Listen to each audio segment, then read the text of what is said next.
tayo mo.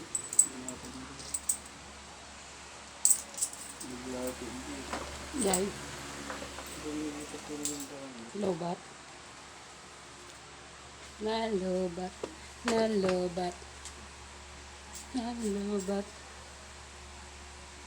Wala akong pagpanty kasi basa yung pagpanty ko. Ano ba yan? Lobat. Pakisara yung pinto. Maaga akong naligo guys. Ayan. Maagang naligo ang tita. Ayan, yung panty ko kagabi. Alam nyo ba guys, pag natutulog ako, yung sinusuot ko na panty ay yung mga luma.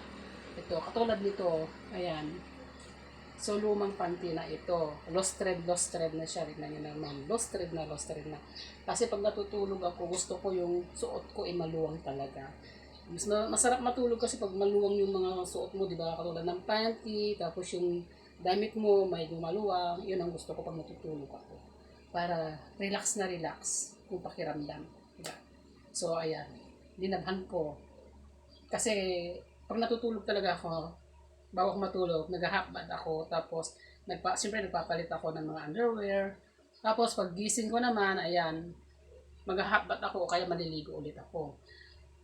Basta depende yan, kung hindi maano yung mata ko, kung hindi ako nakakaramdam ng medyo hapdi sa mata, naliligo na ako sa umaga. Tapos sa tanghali, iba pa yun sa tanghali. Kasi nga sobrang init, di ba? So, ayun. Pero yung panty ko talaga, sa isang araw siguro niwan ko, nakaka3 beses o 4 na beses at akong palit ng panty. So, ganun yun. Oo. So, yun lang guys. O, di ba? Papalit-palit ako na ano.